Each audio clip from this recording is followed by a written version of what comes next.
pessoal, tudo bem? O tema hoje é unidade de conservação. Hoje você vai saber um pouco mais sobre quais são as unidades de conservação do nosso Brasil, do nosso país, onde elas estão, quais são os tipos e o que você pode fazer para ajudar a preservá-las. Bom, unidade de conservação é um tipo de área protegida que a gente tem aqui no Brasil, e essas áreas protegidas estão divididas em diferentes categorias. Então a gente tem área protegida, que são as terras indígenas, a gente tem as terras de quilombolas, a gente tem as áreas de preservação permanente, a gente tem as reservas legais e a gente tem também as unidades de conservação. Unidades de conservação são aquelas áreas que estão distribuídas pelo país, que têm importância do ponto de vista ecológico para a população e por isso precisam ser preservadas. E a gente tem para isso diversos tipos de unidade de conservação. Cada unidade de conservação tem seu próprio objetivo. Então, elas estão divididas em dois grupos. O grupo de proteção integral e o grupo de uso sustentável. No grupo de proteção integral, a gente tem áreas que só podem ser utilizadas de forma indireta.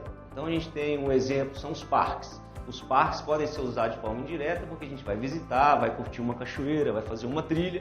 E a gente tem também uma estação ecológica. Não, essa é mais voltada para a educação ambiental, para a proteção da fauna, da flora, manutenção do equilíbrio ecológico. Então essas, junto com o refúgio de vida silvestre e monumento natural, elas são, e a reserva de fauna, são as unidades de conservação de proteção integral.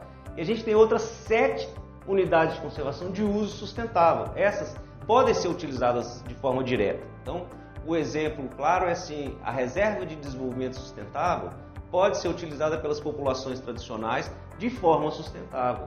É sinal de que ali precisa de ter um cuidado com aquela área para se produzir de forma sustentável e aquela população, diferentemente de outras áreas que não têm importância do ponto de vista ecológico, esse manejo é diferente. Então, essas são as principais características das unidades de conservação. Agora que você sabe um pouco mais de unidade de conservação, é bom saber também qual a legislação que está por trás dessas unidades de conservação.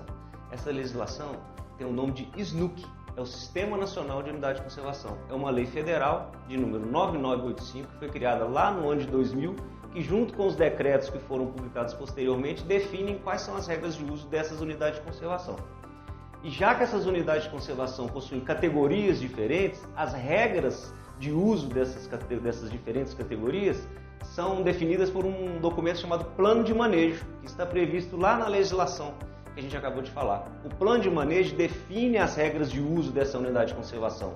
Define, por exemplo, qual área pode ser usada indiretamente ou diretamente, dependendo do seu grupo, define qual o tamanho dessa área, inclusive sua zona de amortecimento. Por quê?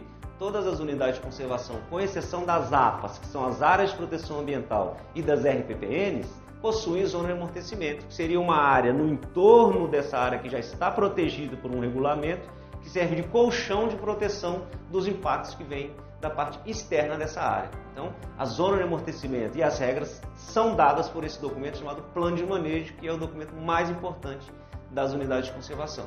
E quem cuida disso tudo? Quem é o responsável por essas unidades de conservação? Bom, a legislação diz que tanto a federação, quanto o estado, quanto o município podem criar suas próprias unidades de conservação. E essas unidades de conservação do Brasil são cuidadas por um instituto chamado Instituto Chico Mendes de Biodiversidade, é o ICMBio, você já deve ter ouvido falar. No caso do estado de Minas Gerais, onde nós estamos, é o Instituto Estadual de Florestas. E no caso dos municípios, são as secretarias municipais dos municípios que criam essas unidades de conservação, ou por lei ou por decreto, a partir das suas características próprias, de acordo com os objetivos daquela unidade. Então, se existe uma área muito bonita, uma paisagem muito bonita em determinado município, uma pedra que é marcante, essa pedra pode ser definida como uma unidade de conservação, um monumento natural. Aquele monumento natural terá regras próprias de uso para que as pessoas possam visitar, mas que possam também saber como fazer para cuidar daquela área. Agora que a gente já sabe que essas unidades de conservação podem ser criadas e geridas tanto pela federação quanto pelo estado, pelo município, a gente precisa de saber como fazer para operacionalizar esse plano de manejo, como cuidar dessas áreas.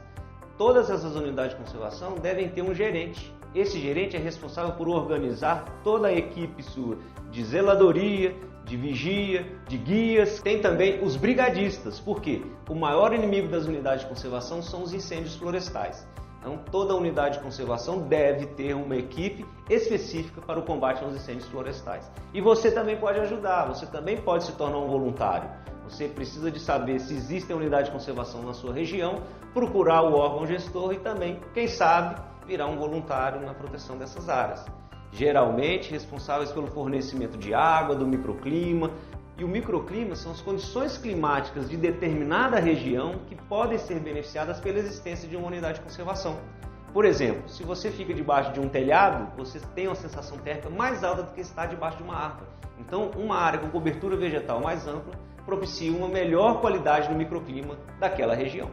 De uma boa polinização com a produção agrícola no entorno, enfim, as unidades de conservação têm bastante importância na vida de todas as pessoas. E de onde vem o dinheiro para isso tudo?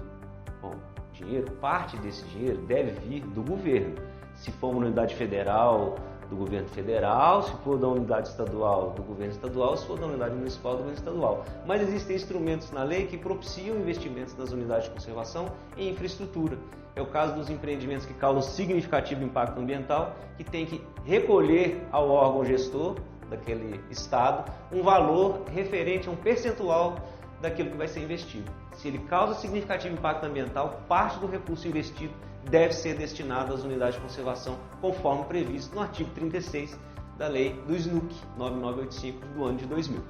No caso da mineração, por exemplo, certamente é causadora de significativo impacto ambiental. Além das medidas mitigadoras de impacto que precisam ser implementadas no decorrer do seu licenciamento, parte do investimento, ou seja, um percentual do investimento para que aquela mineração passe a funcionar, é destinado às unidades de conservação.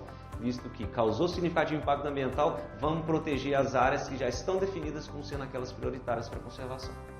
Agora você já sabe um pouco mais da importância das unidades de conservação na sua vida. E o que mais a gente pode fazer? Bom, é importante acompanhar os projetos de lei que estão em tramitação na Assembleia Legislativa. São as leis que definem o rumo das unidades de conservação e algumas delas estão ameaçadas. Se você quiser saber um pouco mais, visite nossa plataforma www.leia.org.br e lá você vai saber todas as informações sobre os projetos de lei em tramitação na Assembleia e saber de que forma você pode atuar para que você possa acompanhar, defendê-las e monitorar o que vem acontecendo no nosso estado. E não se esqueça, inscreva-se no canal, deixe seu like, compartilhe nas suas redes sociais e se tiver alguma dúvida, deixe aqui seu comentário.